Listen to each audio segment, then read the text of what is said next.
Shalom, pertanyaan dari saya, apakah yang harus kita lakukan untuk bisa mengerti firman Tuhan? Silakan Bapak Pendeta. Terima kasih, ini pertanyaan yang paling praktikal yang sangat kita butuhkan. Karena kita perlu untuk mengerti akan firman Tuhan, memahami akan firman Tuhan. Ada banyak ayat yang boleh menolong kita untuk memberikan petunjuk bagaimana kita mengerti firman Tuhan. Yang pertama adalah tentu saja kita baca di dalam Kisah pasal yang ke-17 ayat yang ke-11. Saya akan coba baca ayat ini. Kisah 17 ayat 11 mengatakan, orang-orang Yahudi di kota itu lebih baik hatinya daripada orang-orang Yahudi di Tesalonika, karena mereka menerima firman itu dengan segala kerelaan hati, dan setiap hari mereka menyelidiki kitab suci untuk mengetahui apakah semuanya itu benar demikian. Jadi yang pertama, kita perlu bangun kebiasaan untuk membaca dan menyelidiki kitab suci. Kalau kita tidak baca, paling tidak kita dengar. Kenapa? Karena dalam Wahyu pasal yang pertama, ayat yang ketiga, Wahyu 1 ayat yang ketiga, saya akan baca ayat ini, mengatakan, berbahagialah ia yang membacakan dan mereka yang mendengarkan kata-kata nubuat ini. Jadi membaca atau mendengar, artinya kita membuka diri untuk menerima informasi atau menerima firman Tuhan melalui membaca atau orang lain membacakan bagi kita dengan berbagai macam cara sekarang ini. Yang kedua, karena ini adalah firman Allah, ya, maka kita perlu tuntunan Allah di dalam membaca akan firman Tuhan. Ini bukan buku biasa. Bukan buku biasa.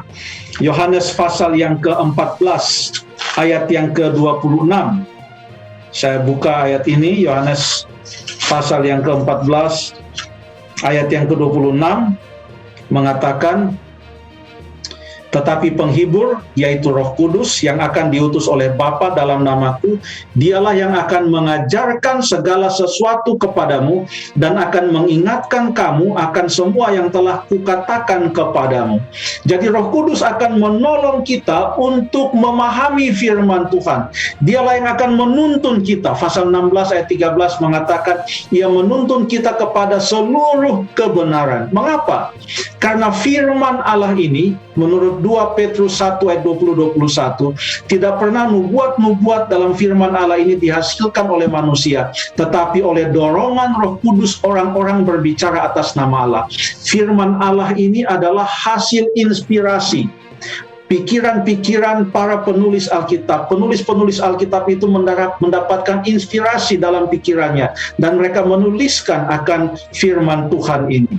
Kemudian yang berikut adalah, jangan kita pilah-pilah firman Tuhan ini dengan mengatakan, oh kalau kitab ini nggak dipakai, hanya kitab ini yang dipakai.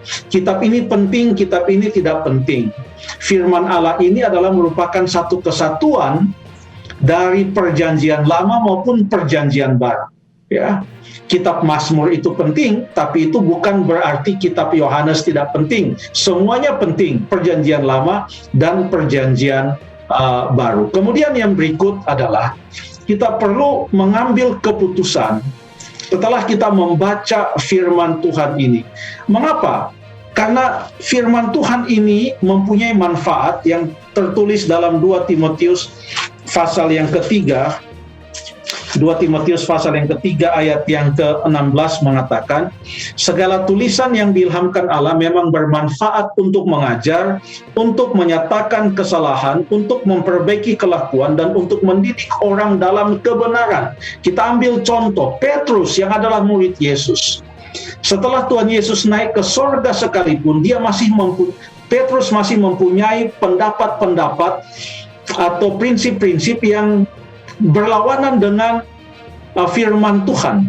Karena bagi dia, keselamatan itu hanyalah untuk orang Yahudi. Ia akan merasa sangat segan atau sangat enggan lah untuk membawakan kabar baik kebenaran ini kepada orang yang bukan Yahudi. Sampai tiba satu saat, Tuhan Allah memberikan kepada Tuhan Allah memberikan kepada Petrus sebuah pelajaran yang sangat berharga. Kalau ada waktu boleh baca di dalam Kisah pasal yang ke-10.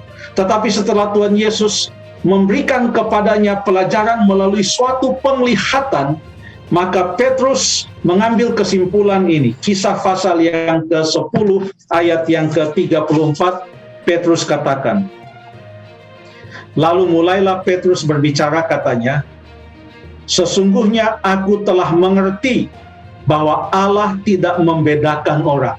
Jadi dia melalui sebuah proses hingga tiba satu waktu ia bisa mengatakan, sesungguhnya aku telah mengerti bahwa Allah tidak membedakan orang. Sebelumnya ia tidak mengerti.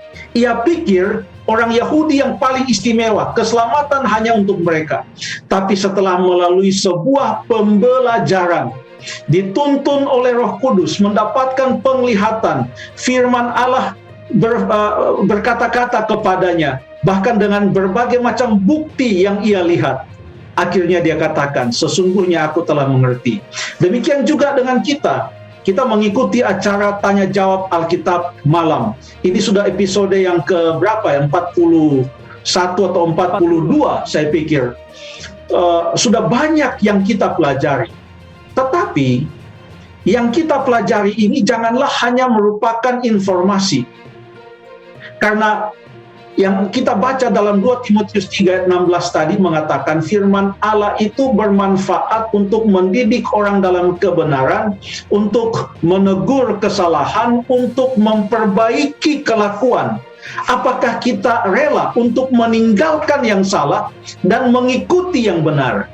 Itulah bukti nyata bahwa kita bukan hanya melihat ini sebagai suatu bukti, kita bukan hanya melihat buku ini hanya sebagai suatu tambahan pengetahuan, tetapi merupakan sumber kebenaran, di mana ini boleh mengubah kehidupan kita dan meninggalkan apa yang salah, lalu kemudian mengikuti apa yang benar. Kita perlu juga berkata-kata seperti Petrus, sesungguhnya aku telah mengerti. Sekarang saya tanya kepada para pemirsa, setelah mengikuti tajam sekian lama, apa yang sesungguhnya telah kita mengerti? Dan setelah kita mengerti, kalau kita baca selanjutnya Kisah pasal yang ke-10 ini, maka saat itu Petrus menginjil kepada Kornelius dan kepada orang-orang yang bukan Yahudi. Ia melakukan apa yang ia telah mengerti. Jadi tadinya ia punya pendapat yang salah, ia mendapatkan pembelajaran, ia mengerti, lalu kemudian ia melakukan apa yang ia mengerti. Saya mau baca di dalam Yohanes pasal yang ke-7. Yohanes pasal yang ke-7, saya akan baca di dalam ayat yang ke-17. Yohanes 7 ayat 17. Barang siapa mau melakukan kehendaknya, ia akan tahu entah ajaranku ini berasal dari Allah, entah aku berkata-kata dari diriku sendiri. Ya, jadi syarat di dalam mempelajari firman Tuhan dan mengerti dengan baik adalah kalau kita mempunyai suatu tekad bahwa apa yang kita mengerti kita akan lakukan. Saya baca sekali lagi ayatnya, Yohanes 7 ayat 17. Barang siapa mau melakukan kehendaknya, ia akan tahu entah ajaranku ini berasal dari Allah, entah aku berkata-kata dari diriku sendiri.